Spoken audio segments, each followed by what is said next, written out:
Well, howdy there, Internet people, it's Belle again. So today, we're going to talk about Trump creating chaos in Cali. In a completely unsurprising turn of events, the situation in Los Angeles has grown more tense, chaotic, and expanded in intensity and scope after Trump ordered the National Guard in, creating the perception of a security clampdown. Who could have predicted this outcome? Well, every single person who's ever had a hip pocket class on the dynamics of these situations, or anybody who was in the Trump administration during his first term, when he made the same mistakes in the Pacific Northwest. He created the same situation when he ordered a crackdown there and sent the area into chaos. Governor Gavin Newsom summed up his perspective by saying, quote, "We didn't have a problem until Trump got involved."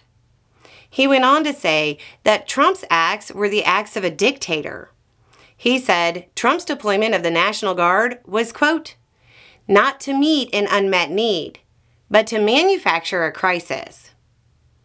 Avoiding a forcible security clampdown is recommended and has been for decades. It's been shown in study after study that security crackdowns actually draw more people to the side opposing government forces.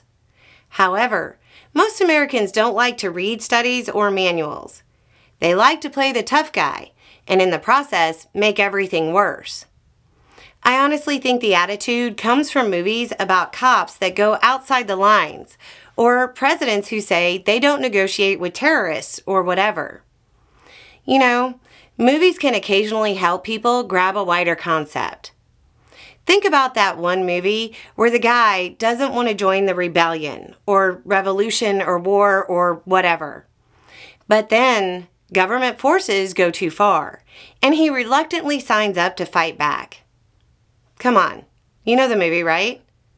You don't know which movie I'm talking about because there's too many movies like that. Let's narrow it down. The guy who doesn't want to fight back at first is a farmer. Still too many. A farmer played by Mel Gibson, and he's fighting the English. And there's still more than one movie. The idea that overreactive security clampdowns provoke wider resistance is not just in military manuals, strategy papers, and studies. It's in every movie on the subject. The really funny part about this is that those people who support the security clampdown in real life watch those movies and are certain they'd sign up to fight with Mel, when it's pretty clear they'd be with the Redcoats or Longshanks. The introduction of the National Guard made the situation worse. It caused it to spread. If you want evidence, the administration threatened to send in Marines in further escalation of the clampdown. The protest spread to the gates of Camp Pendleton. The Marines were completely uninvolved with anything that's happening, but they became a sign of a potential crackdown because the administration's rhetoric. Then the protests spread to the gates of a Marine installation. Maybe the experts are right, and security clampdowns are mobilizing for failure. Anyway, it's just a thought. Y'all have a good day.